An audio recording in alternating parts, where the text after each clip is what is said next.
Welcome to the Business Blueprint, where entrepreneurs and business leaders learn how to work smarter, scale faster, and build better. Well, welcome back to the Business Blueprint. My name is Clay, joined as always by Joe Sandine, president of Onsharp out of here in Fargo. Joe, how's your summer been? Good.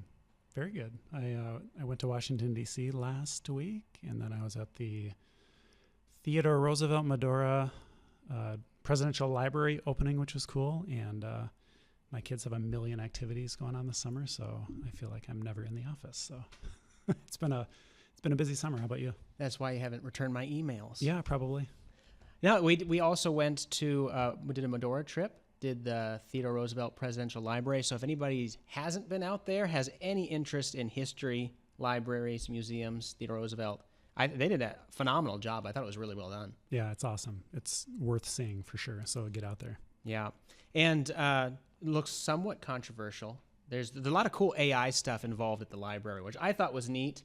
Some people on the internets were a little upset given some environmental implications of AI. So what are they upset about? Well, he was known as a conservationist, and they feel that he would not like the water-guzzling AI powerhouse, yada, yada.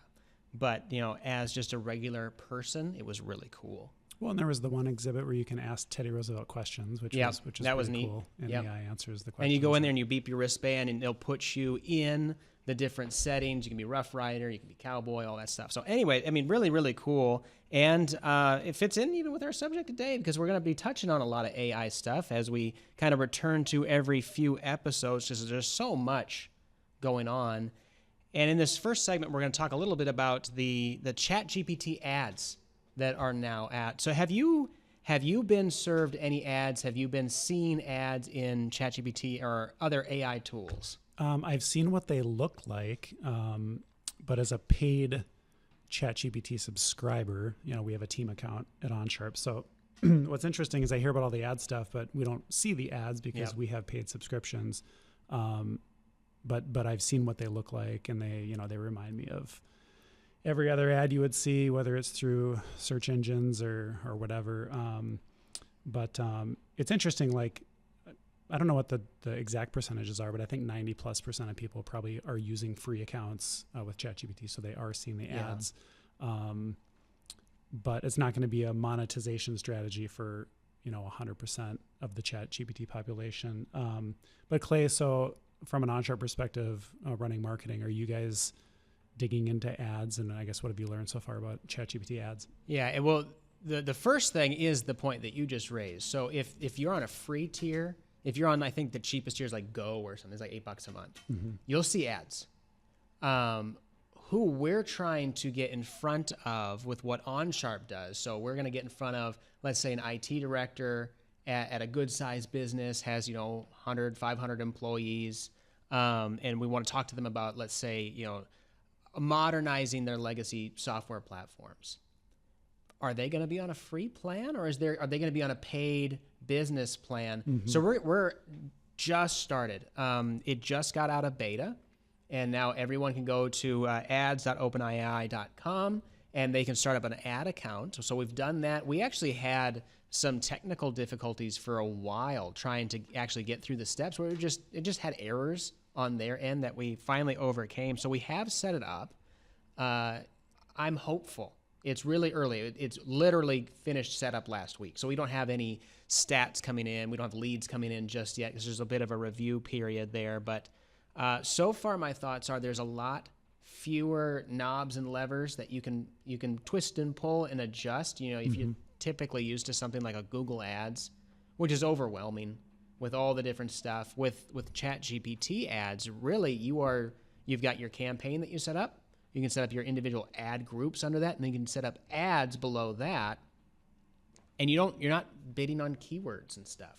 If you're thinking Google Ads, YouTube, you're going after certain keywords, and you can kind of see how much one will cost you to be top of the list versus another. You are actually putting context hints in a little box. What types of conversations do you want to show up for? So give me an example. Like, what would Onsharp put in? Right. So for us, we want to show up in those conversations where someone is asking questions like, oh, how do I modernize a software platform or on AS400 or something? Like, so it could be a technical conversation. They could be asking questions about cost. They could be asking questions about planning. If we're going to set an ad campaign up that's talking more so about, app development, we want to think through, okay, what are the questions that people are going to ChatGPT, going to, systems like Claude and asking questions? And I think that's the exciting part, because it has the opportunity, the potential to be hyper relevant. It's not just straight up interruption marketing. They're in an in-depth conversation, which ideally ChatGPT is saying, oh, you should check out Onsharp. They're the best. I mean, that's great. And you can do certain things to help make that more likely with content on your site and third-party sites and whatever. But here at the bottom of the chat, and that's something people need to know, it's not worked into the answer. Right. It's not pretending like this is just its So you thoughts. can tell it's a separate You can thing. tell. Yeah, Okay. it's a separate spot. It'll have an image. It'll have a headline. It'll have a short description. But the main thing that we've been learning as we've been kind of studying and prepping for this is you don't want to go about it the same way you do a Google ad. Or just a kind of an interruption headline, a little description. You have to understand that you're going to show up in a conversation where they're already thinking about these things. So you want to make your ad look like the logical next step. Oh, go get this free resource. Click here for more information on XYZ, whatever it is that you're doing. So I would encourage people to set them up, give them a test run. The floor, I think, when you set it up is $25 a day in terms of budget. And I think it's like $3 a click or $3.50 a click or something like that. In terms of That is cost. the floor, or you're saying that's your recommendation of the floor? That's what they recommend as the floor. So when you try to put it below that, it kind of, your ads might not show up. I don't know if that's true. Of I course don't know they're if gonna- of course that's they'll tell you that, yeah. right? Yeah. So whenever you have the ad platforms, do not trust them at all. I don't trust any of them to do what's best. So you really have to keep your eye on it. I don't think ChatGPT will be any different. But it has the potential to be a really helpful channel for a lot of folks. And it's interesting. I think ads was an obvious step that they were going to take. Because at the end of the day, I feel like all these ChatGPT or OpenAI, Anthropic, and Google, who's been in the position, like they're all competing to be the homepage. Like at this point, they're all competing to be that first place you go to start the conversation, to do your search. So it doesn't surprise me that they would move to ads. But what I think's interesting is, so the component of, there's going to be a lot of business people who are on paid plans that probably won't see the ads. And one of the big value points of AI and intelligence, so like Google equals search, and I think OpenAI and Anthropic, I say they equal intelligence. Like it's deeper than just search. How are they going to monetize that? Like, for example, I think, okay, if I'm in there having a conversation like, hey, I'm looking for a new CRM, here's my needs, yada, yada, yada. It's introducing me to different options. I wonder if at some point they're going to move towards like a recommendation monetization where maybe somehow they facilitate, booking a call with HubSpot or booking a call with Salesforce, and then they're able to monetize that. What do you think about that? That's where I feel like they're going to have to go to add more monetization to the mix. Well, and remember, Google started out without any of that junk. It was a very clear open screen. You put your search in, it gave you the best result it possibly could. And then, as we all know, Google now is it's a wall of paid stuff. You get like maybe 2 organic results at the bottom.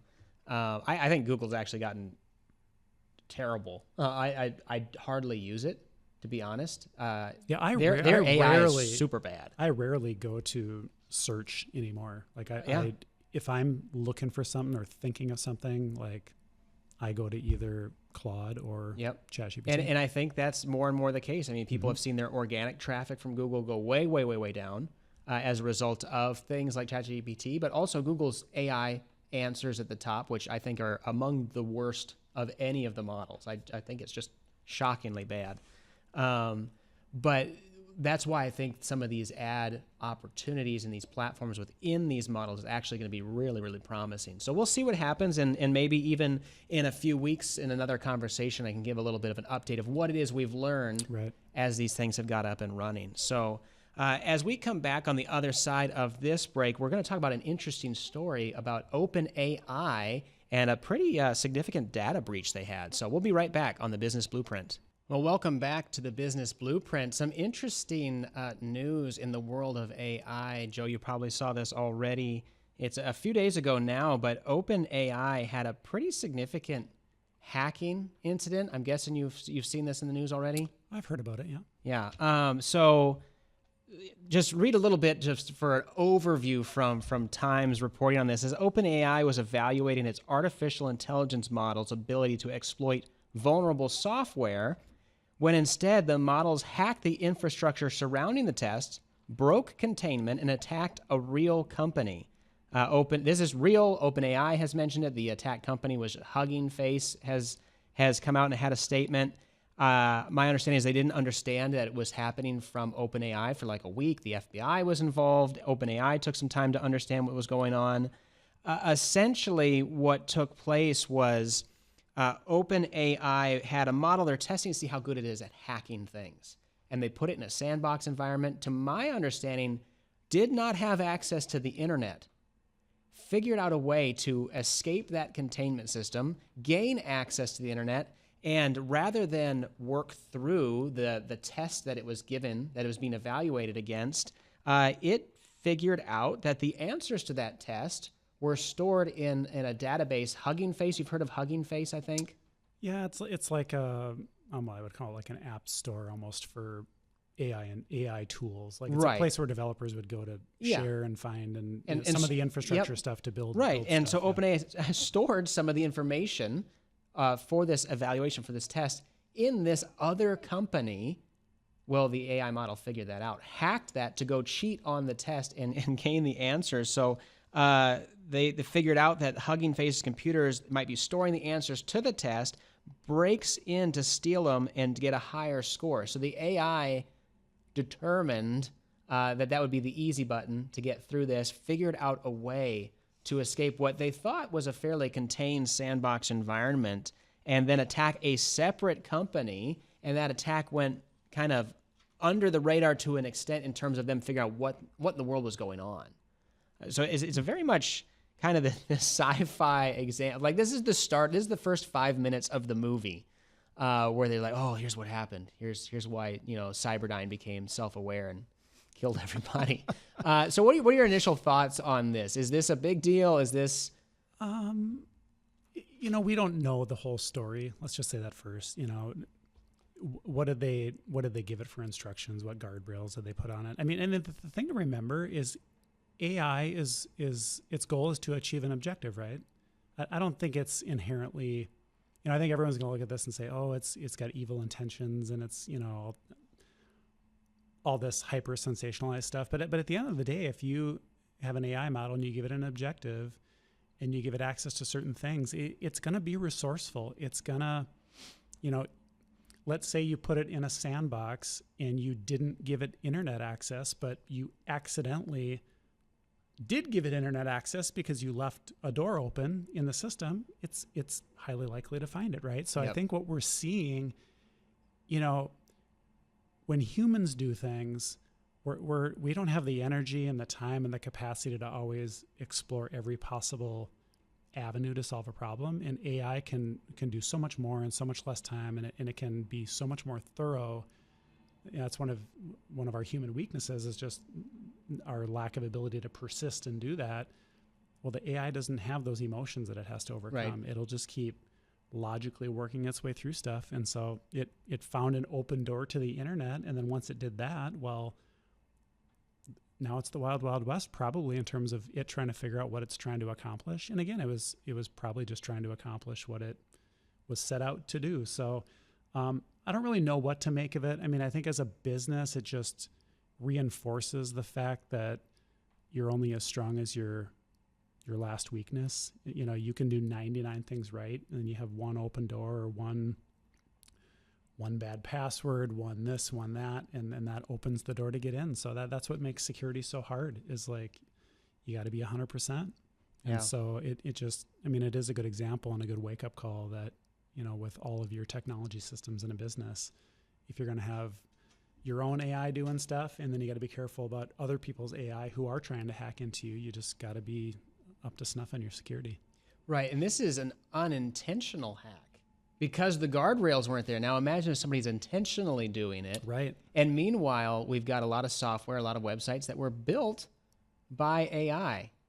At the same time that if you're not in there setting the guardrails and evaluating and making intentional decisions, you've got to pay attention. So all this AI stuff, we get excited about it and we use it, but there's a lot of caution that needs to be involved also. Yeah, I've read a lot of articles recently too that talk about how, when you build an agent or you have AI doing stuff, like granting permission is kind of the easy part, getting through authentication, but then what are you going to allow it to do? So like a lot of these AI agents have super admin access and they can pretty much do anything. And so now it comes down to who's the operator of the agent. And so there's a lot of work being done on the technical side now with some new startups and existing companies that are trying to build a little bit deeper infrastructure when it comes to, okay, what permissions are you going to give the agent once it's in doing something? And are those permissions independent, like you think of it like a separate person, or are they attached to the operator? So like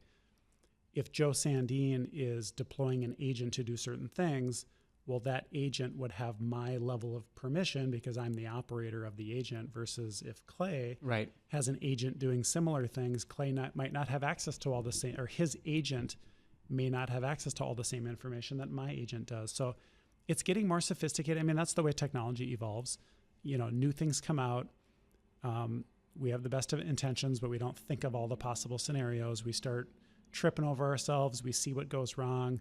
We build the infrastructure to protect it. Like it's a common evolution in technology. Yeah. So it's I'm not surprised that we're seeing a lot of these things happen. Right. And you've got to have this dog on a leash. Mm-hmm. Like at best it is a puppy and it is going to chew on things and pee on the floor. And at worst, this thing is the dog from the Sandlot and he's going to eat you up. Well, and going back to the first segment when we talked about ads and how a lot of people are on paid plans. I think there's still too many people that work at businesses that are on free plans. And as a business, you got to be careful. I mean, there's no... It's being trained on what you talk to it There's about. no protection of any of your information going in there. And so I really push businesses to pay the money, get paid plans, get team plans, control who has access, who can do what, and then just have good policy and procedure in the company to make sure people understand and proper training too of what you should and shouldn't be doing with AI. And we're not anti-AI. We use it all the time. We're excited about it. We talk about it. We recommend it. We try different things when they come out. But we do have to be reminded that this isn't a person. Like this is artificial intelligence. It has no moral compass. It has no conscience. That many years ago, I think it was in the 80s even, and I believe it was the head of IBM said, computers can never be held accountable, so computers should not be allowed to make decisions. We're way past that now in terms of how we're utilizing AI.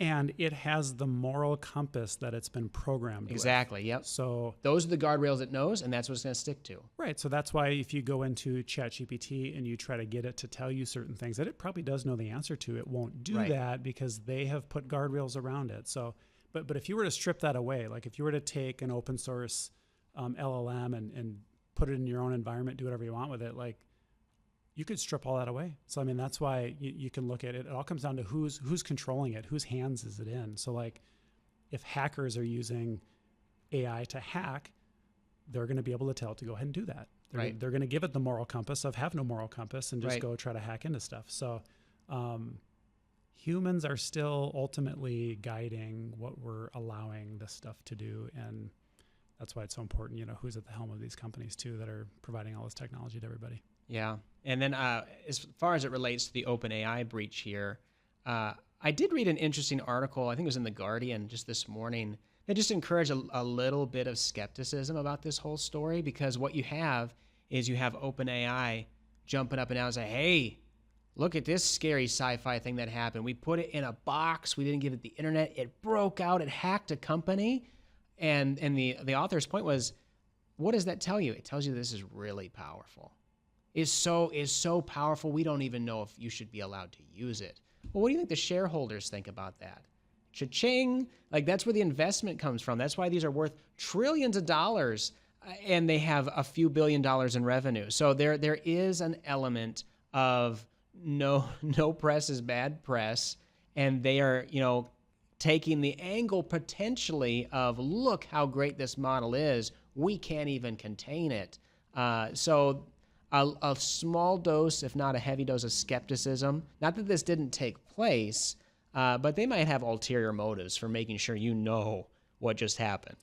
I agree. I've become very skeptical with old age of what the news is telling me. Are they really telling me the facts, or are they trying to skew my perception of truth or what's going on, or to frame a narrative? Like, obviously OpenAI wants to frame a narrative that's going to make their stuff look very capable and again, appeal to investors too. Yeah, absolutely. Well, as we come back on the other side of this break, we're going to talk about some of the impacts AI has on the traditional ways that we've been doing sales and marketing, and what we are doing to adjust. Well, welcome back to the Business Blueprint. It's a sad day today. I found out yesterday Crave closed. I just heard it on the commercials or during the break. Crave and them all closed. It's like not the being Sandine, local. It's like the I don't feel Sandine your family. Pain. Oh, is it? We go there twice a week for sure. Oh, bummer. You're going to have to stock up your freezer. That's bad news. Bad news. That's you could probably get 2-3 weeks out if you order enough and stick it in the deep freeze.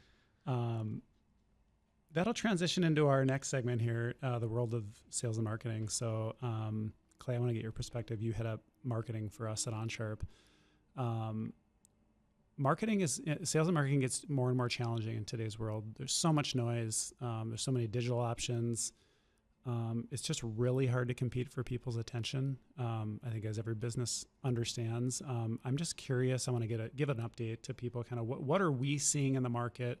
What are we doing? How are we adjusting? Like what's kind of the state of the union in the world of sales and marketing at Onsharp? Yeah. So in Onsharp's context, we're B2B, we're business to business. So we're talking to other businesses. Ultimately, though, it's people talking to people. It's not that dramatically different than going direct to consumers and selling shoes or food or whatever else. And we're experiencing on the business side the same thing everyone's experiencing on the individual side. Is your inbox is flooded with emails you don't want. When's the last time you answered a call from a phone number you didn't recognize? Never. I don't even No one answer. does that. Yeah. No one answers that call. And so from a B2B context, well, there goes your cold email, your cold calling. Those are challenges. There's technological challenges. Apple does call screening automatically for users now. I think you can turn that on to where it's not even going to ring. And on top of that, with the advent of really easy content creation, all that is just a flood of mediocre content. So we've become blind and deaf to most things. Anything that you get that looks like an advertisement, your brain instantly goes, no, thank you. And so those are challenges. If you think of where we were kind of in you mentioned earlier, the Wild Wild West days of things in the internet world, it's like, man, if you can put out blog posts consistently, get on YouTube, you put some digital ads. We can put an ad on Google. This is crazy. We're just printing money here. All that stuff is really not the case anymore. There's so much noise. There's so much oversaturation. So there's just a lot of challenges with ad fatigue and content fatigue and all these things. And I think Onsharp sees that as much as as anyone else, other businesses. So even if you're a local business, I'm guessing that you can relate to that experience. Of course you can. I mean, everyone's having that, and I guess to lead into a lot of the stuff you and I talk about, it just puts us in a position where authenticity and just being a good steward of your customers is how you can cut through the noise. And so, maybe you want to speak to this a little bit, but even at Onsharp, we've tried to focus more on just being advocates and being voices for the business and giving advice and just being authentic, like not trying to sell people, like just be there for them. And customers are going to go through their own buying journey. Like it's not as simple as it used to be where, customer sees this, does that, becomes a customer. Like people, it's like a big spider web. People go all over the place, like learning and understanding and researching, and they need to see your name many, many, many times. Yeah, way so more than the old rule of like 7 or whatever. Yeah, it's probably like 21. Yeah, it's way up there. But you got to remember, at the end of the day, from the beginning of time, people do business with those that they know, they like, and they trust. Right. That's never going to change. So in the early days of print ads, and the big newspaper ad was like, buy my soap. Here's where you can buy it. You should buy it. Like, that was early ads. Like, you see some of these huge ads in these old newspapers, and then they got a little more creative, and they spoke to pain points, and there was a crowded marketplace, and then people got a little distrustful because they were making all these outlandish claims that weren't true and all these things. So no matter what technological innovation comes along to adjust the way people do advertising, branding, promotion, they've got to know about you. They've got to like what they see, and they have to trust you. Mm-hmm. And as you mentioned, a lot of that just comes from being authentic. Don't over-rely on some of the automated, messaging and emails and all that stuff. You've got to be a real person. And there's things that we've been seeing, things that we're testing now to help us do that more. So what are you doing, Clay? Share with us. That's right. I and Jake, he's on with us sometimes, our VP of Sales and Marketing, can attest. Very skeptical. He loves billboards.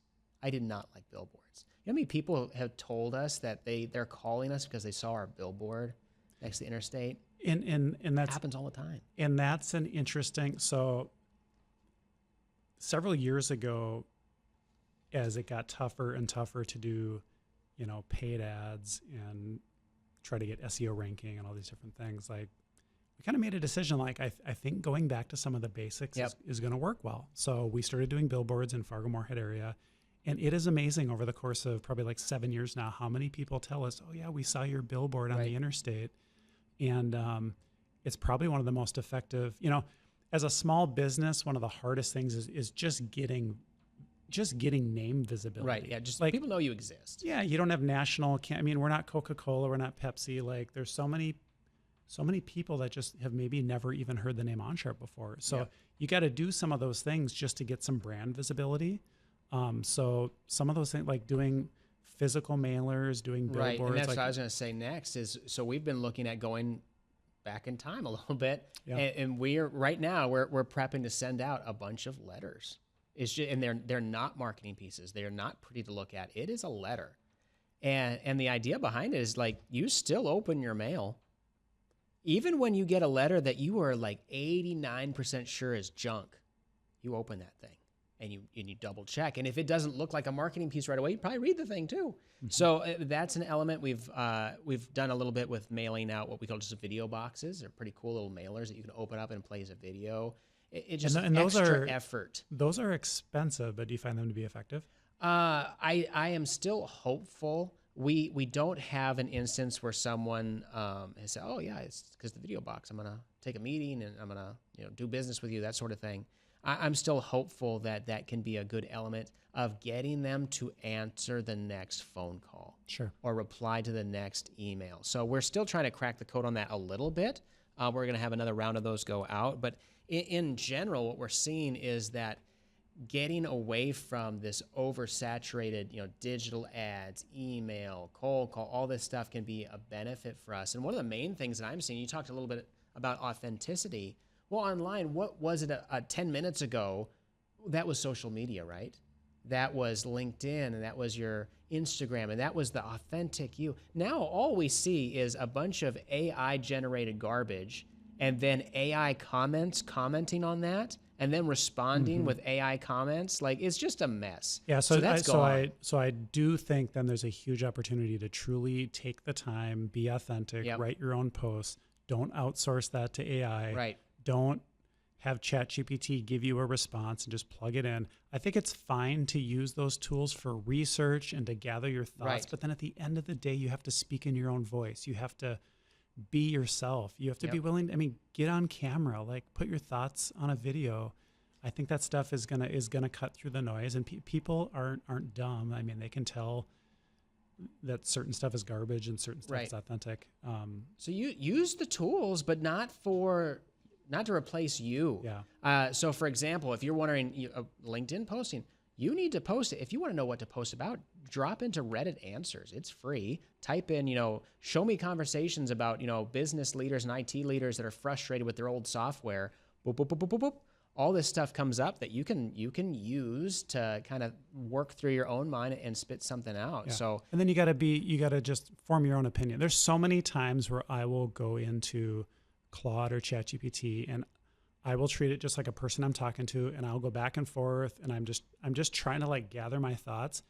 And a lot of the times the conclusion I come to is not what AI would have told me it came to, because I'm a human. I got my own opinion, right?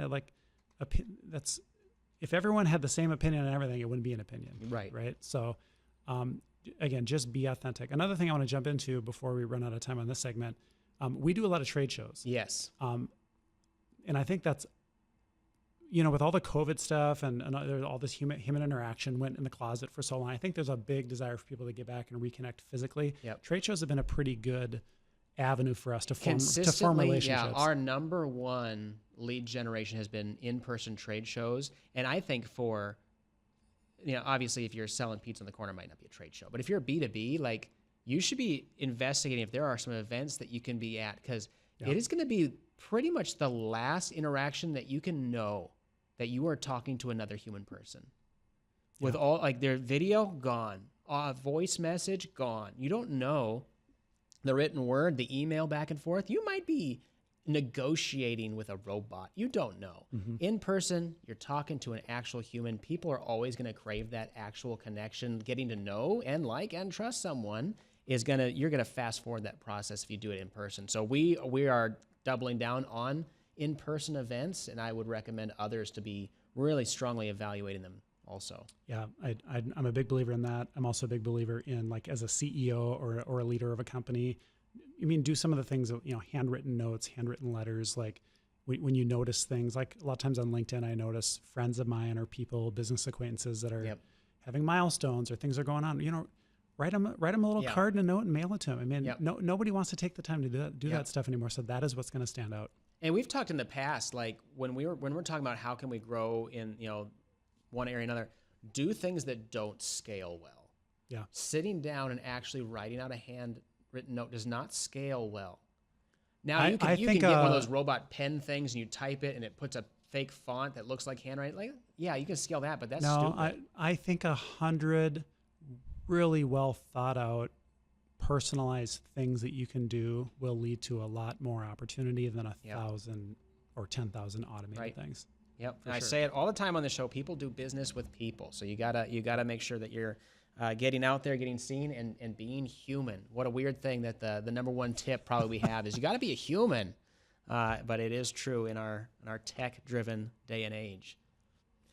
So when we think through different, challenges that we have with marketing, it doesn't mean that we're not using some digital ads and search ads and this and that. But what we're finding is that is such a crowded space. You've got to do something different to get through the noise. So if there's businesses listening right now and you're a business owner and you're wondering, what can I do? Is there an in-person event that you can be involved in? Can you get a list together? And here's where some of those tools can be helpful of who it is that we need to get in front of. Hey, let's get something in the mail. And there's places for some print advertising, for billboards. If you're going after a particular company, if you're doing some ABM, account-based marketing, and you want to work with this company, why don't you see if the park bench in front of their office has advertising on it and get it? I think in the key to what I'm hearing you say is no matter what you think works, you have to leave room for experimentation, because the same marketing that works today is not going to work in 12 months from now. So you have to constantly be experimenting with where the world's going. Yeah. And you'll end up finding things that you maybe wouldn't have guessed were going to work, but then the numbers tell you that they do. Yeah. And I think that would be the overall theme is what worked yesterday is not going to work tomorrow. But what worked last week might. And what I mean by that is the stuff that we've been doing for the last 5+ years is really getting difficult to continue in. But the stuff that was working 15, 20, 30, 100 years ago, you might be wise to pick up a really old book on marketing and read through that thing and see what sort of insight you might gain from how it used to be. So those are our thoughts on the landscape for sales and marketing right now. When we come back, we're going to share a little bit about the different things that we've been exploring with some of the tools that we have available. Well, welcome back to the Business Blueprint. We've been talking about a number of things on this episode, Joe, and We've had a little bit of caution about AI as business leaders, as marketers, as professionals, because you got to keep a close eye on this thing. And now we're going to talk out of the other side of our mouth and share all the really cool things that we're just throwing caution to the wind and trying out with some of the tools that we have available. So I thought we could both take a little minute and share some of the cool things that we've been working on and testing out. Sounds like a good plan. So one of the things that I did just recently, and it's not brand new, but I was nervous to try it. But now I finally did. So Claude, which has been my go-to instead of ChatGPT for some time, I think Claude is just better. For the creative side of things, for analysis. If I've got to have a spreadsheet messed with, I'll drop it in ChatGPT. But otherwise, I'm doing Claude. And they have a Chrome extension that you can get. So it's right in your browser.